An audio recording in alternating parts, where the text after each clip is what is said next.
So, I got a pretty big lesson for you here today. It's kind of like a bit of a serious lesson. That's why I'm being all serious and stuff. But, it's a good lesson. Um, so, anyhow, I was reading in the Bible quite a long time ago now. I don't know when that was, when I actually read this. The time that I'm thinking about, it might have been like 4 months ago or something, or even maybe even 6 months. I forget the timeline exactly. But what I do recall is that when you look at the coming of the children of Israel out of Egypt and going into the promised land, these people ended up traveling something like 40 years in the desert, right? In the wilderness, in the boondocks, in the nowhere, right?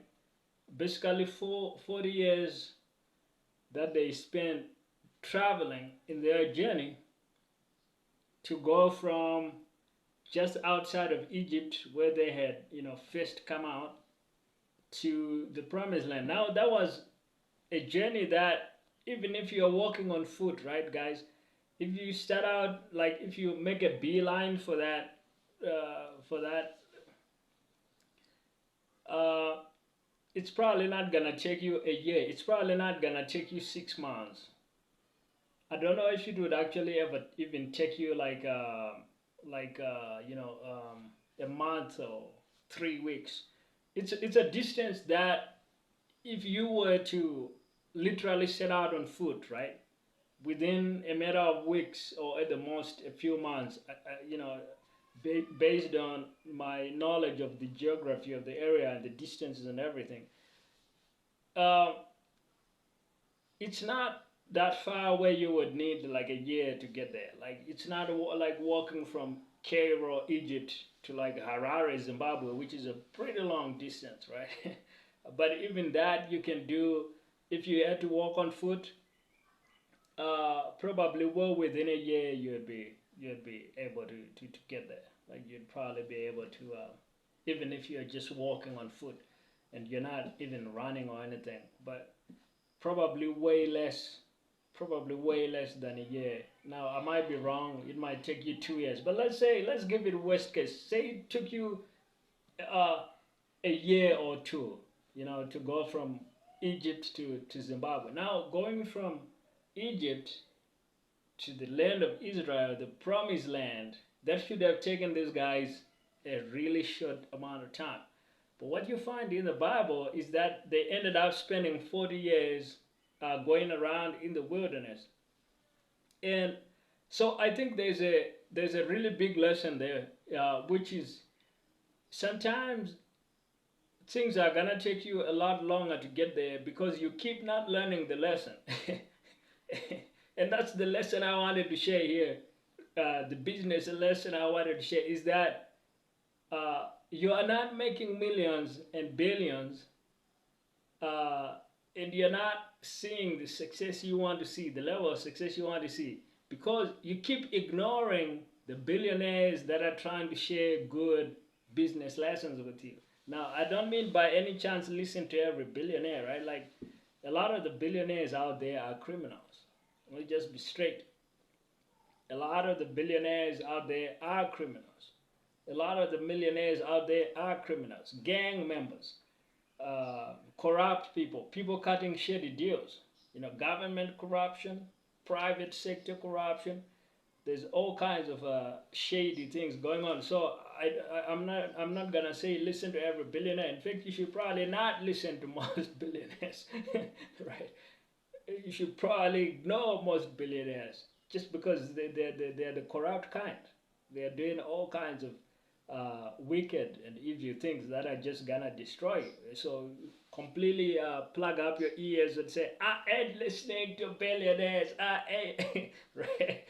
Um, but there's a few good billionaires out there that are legit self-made people that are trying to share a business game with you online, and in their books and things and interviews.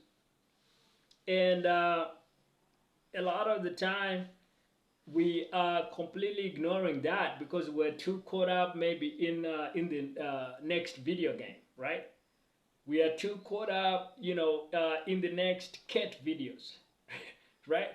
We're too caught up sharing things on social media and liking things, and we're too caught up in getting to the football game. Now I'm guilty of that, all right? I do like my football game. If I can get a great game of football once in a while, and catch up with the league and things like that, that's one of my pastimes. So, but a lot of us are just way so caught up in this, and we pay attention to all that, but we ignore when the billionaires with the legit business lessons that could help us get to the next level are putting out books. Man, you got books, you got business books by some of the very best self-made legit billionaires that are not crooked up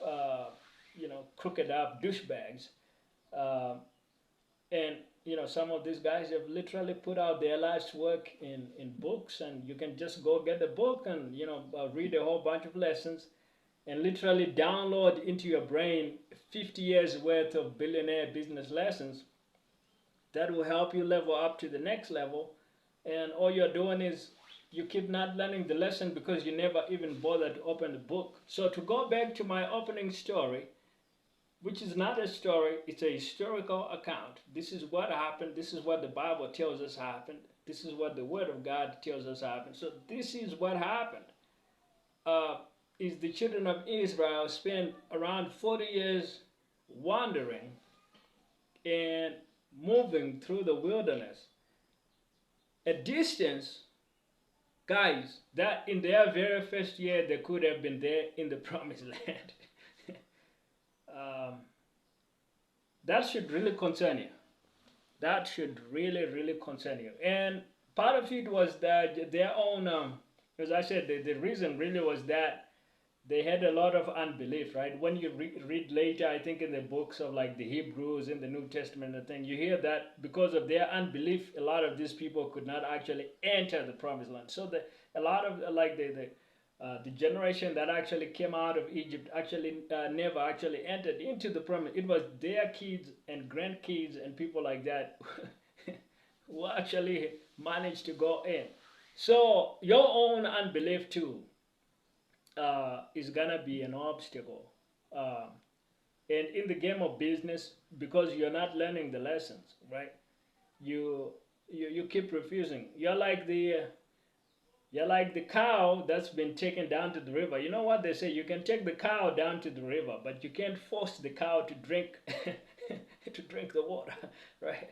Like that's the limit of your abilities. Like you can just take the cattle down to the river, but you can't make them drink. If they ain't wanna drink, you ain't making them drink because that's just not how it works. You're not actually able to get these guys to drink. If they don't want to drink, you're out of luck.